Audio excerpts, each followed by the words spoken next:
right, music fans, welcome back. It's Harmless Dave, the real music observer, just doing what I like to do, which is to talk about music. Sometimes I do it in real time for real people, just like you, and just like me.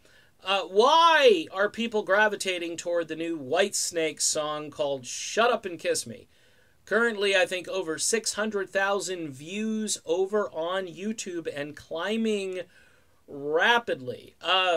Couple of reasons. I, of course, spoke very frankly about David Coverdale's singing ability and how I think, vocally speaking, he's a shell of what he used to be. However, he's good enough in this sense to pull this off, and he's also good enough compared to the crap that's being, shoveled at us on mainstream rock stations or just music that's not being heard at all anywhere.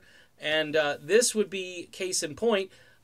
There is a significant group of people, both young and older, who look at the 80s, look at the videos of the 1980s in a very nostalgic, very happy, almost romanticized way.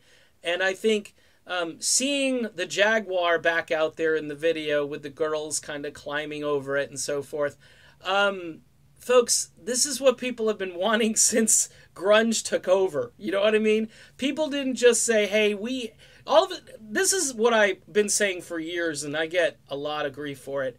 People didn't collectively decide in 1991 that all the music they had been listening to their entire life, all of a sudden it just sucked, okay? Well, gee, thank you Soundgarden, thank you Nirvana for waking me up to the fact that all the music I used to like is just complete crap, okay?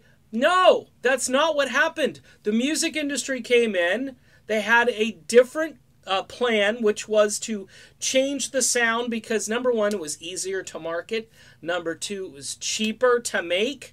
Okay, all of this music was easier to market, cheaper to make, and it only took a little minor brainwashing from the record labels to tell everybody out there that, hey, the crap that you've been listening to, we're replacing that crap with actual crap, okay? And we've kept that going now for, close to 30 years. And here's what's happening with the Whitesnake song. It's just one of those happy, as David Coverdale says himself, it's light snake. There's no darkness. There's no politics. Oh, praise the Lord. There are no politics in the Whitesnake song. This is just a fun song.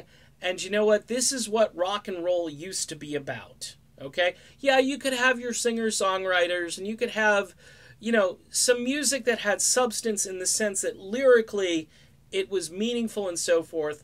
But you always had a sense of rebellion against authority, and fun and having a good time was at the center of those things. It happened in the 50s. The 60s, of course, was a mixture of both the social conscious awakening and then, you still had, the Beach Boys. I mean, the Beatles didn't go all dark, the Beatles had some dark moments, but they just had some songs, like Penny Lane, all right? What's that about? It's really about where Paul McCartney grew up, but it was such an intricate song that people took all this deeper meaning out of it and so forth. Look, folks, people are craving, the old stuff, the stuff that we used to listen to that had a fun sound to it. And even a guy who's about 50% of what he used to be vocally, and a decent melody and a fun video.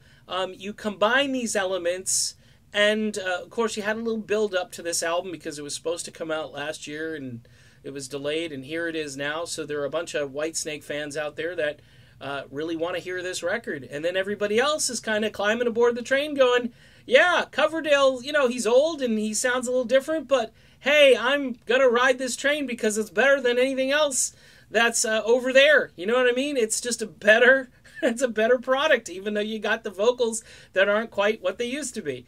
So that's my take on Shut Up and Kiss Me by Whitesnake. And I can almost guarantee you that video is going to go over 1 million. and it's going to do so easily and quickly, and then it might go over 2 million. Look, I know, the latest video by Ariana Grande or somebody, whoever that is going to be like 1 billion views or something like that, and good for it, okay? I'm an older guy who likes older rock, and Whitesnake, this ain't bad. It ain't bad. It's not the best thing I've ever heard in my life, but I can see why it's working. All right, done. See you soon.